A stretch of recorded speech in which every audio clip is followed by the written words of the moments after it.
I'm gonna tape this. Is that okay? Yes, it's late, it's past my bedtime, but we're gonna wake up, all right? Okay. Like she introduced, I am First Lieutenant Ashanti Curry. I am stationed here in Camp Lejeune, but I'm also a native of Jacksonville, North Carolina. So this is my home. But before I say my speech today, I do need to give a little introduction of who I am and what this speech means to me. So in 2008, when I was in the 8th grade, I entered a speech contest for my middle school, and the topic was an American monument. And working with my family and figuring out what I should do, my dad told me about the Montford Point Marines. And in the 8th grade, I will be honest with you, I had no idea who the Montford Point Marines were. But when I was informed, I decided that's who I'm gonna write my speech on. And I did very well in that speech contest in the 8th grade, but little did I know that speech would carry me for the rest of my life. So I became a speaker for the Montford Point Marine Association.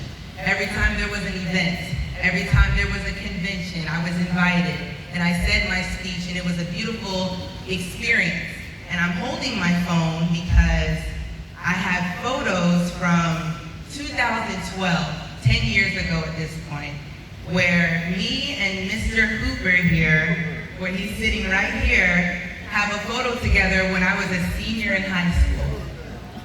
And I still have this photo, and I'm trying not to get emotional, but I saw him here tonight, and it brought me back because I remember meeting him and I was like, wow, I wrote this speech about these Marines, and this man who went through what I wrote about is standing right here.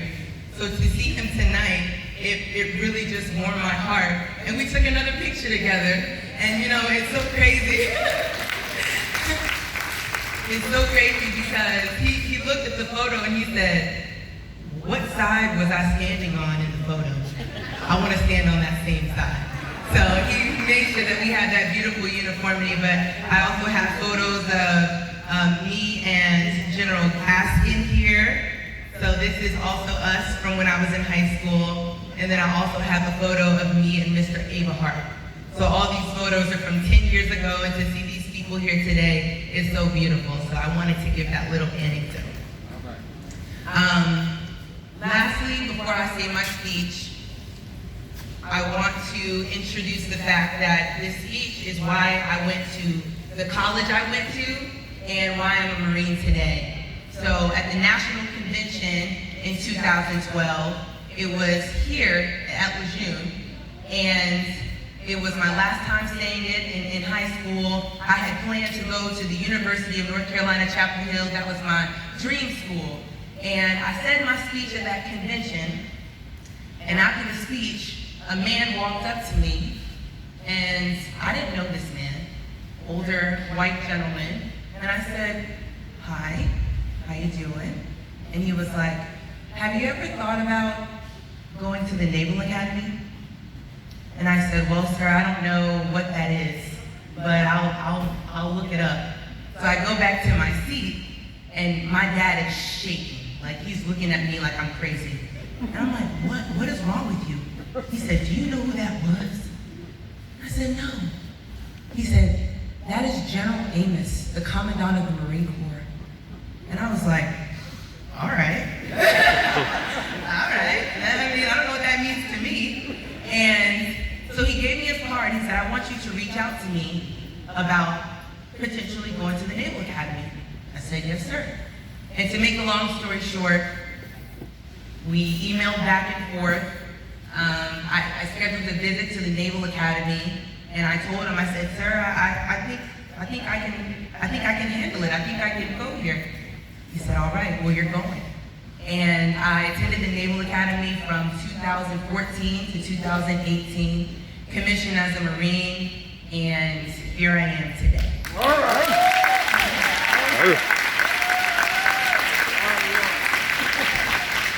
Yes, so I wanted to give that background to everyone of what this speech means to me, and I hope you all enjoy as I deliver this presentation to you.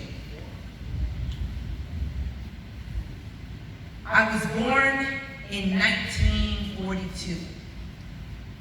Out of the bigotry-based bowels of the Jim Crow South, I emerged as a monument.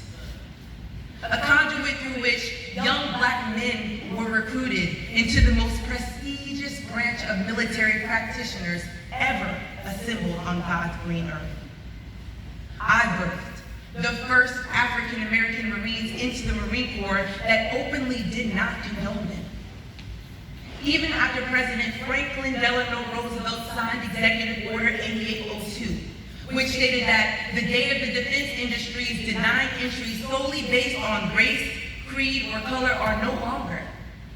The Secretary of the Navy and Commandant said, blacks are trying to break into a club that simply doesn't want them. And if we were questioned on having a Marine Corps of 5,000 whites or 250,000 Negroes, I'd rather have the whites, said Major General Thomas Holcomb.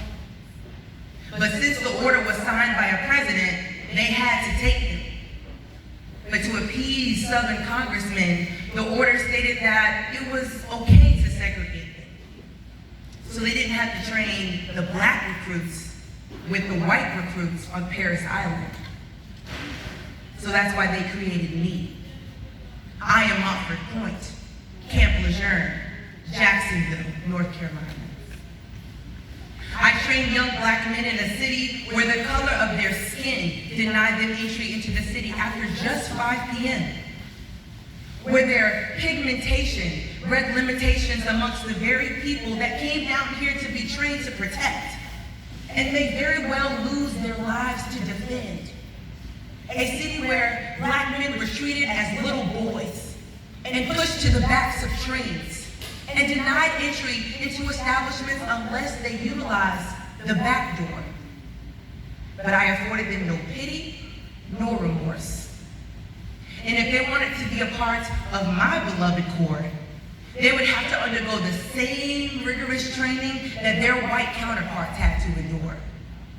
But unlike their white counterparts, I'd ensure that if I had to train them, no matter where they came from, to demand that every Negro who wanted to be a part of my beloved Corps had to have either completed his high school courses or had been educated in college. And after they met this prerequisite, they would be met with the toughest, most seasoned veteran drill instructors from the battles of the Guadalcanal and Solomon Islands. Drill instructors with the mentality to challenge Roosevelt's actions because they did not believe that Negroes were tough enough to be Marines. But yet and still, in August of 1942, I received my first recruits while I was still under construction. So I had no barracks for them, just mosquito-infested, temporary, hut-like structures. So at night, they lived under substandard facilities, and during the day, they were greeted by an all-white staff that approached them with open hostilities that was deeply rooted in racial beliefs. So in 1943, that's when I became aware of the need to have black drill instructors train the black recruits. But by no means would a black man be in the position to give orders to a white Marine. But as funny as it seems, the treatment of the recruits began to worsen, and the rigor of the training began to increase because the black drill instructors were more determined to make the black recruits succeed in becoming Marines. But the recruits were equally determined, so they weren't discouraged by this treatment because they knew that the future of blacks in the Marine Corps would be determined by them. So they let their hardships build cohesion. I put them through trials and tribulations, but they would let nothing stop them. For they adapted and overcame and proclaimed that failure is not an option.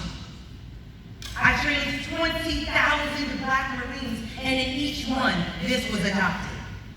I watch as naysayers turned into believers as Black Marines fought amongst them. They were there when the flag was raised on Iwo Jima, carrying the bloody bodies of the wounded and the fallen.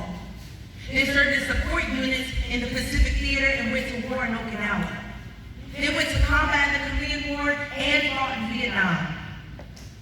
But President Truman ended segregation in 1948. And in 49, I trained Marines no longer. In 1974, I was renamed in the honor of Sergeant Major Mark Johnson.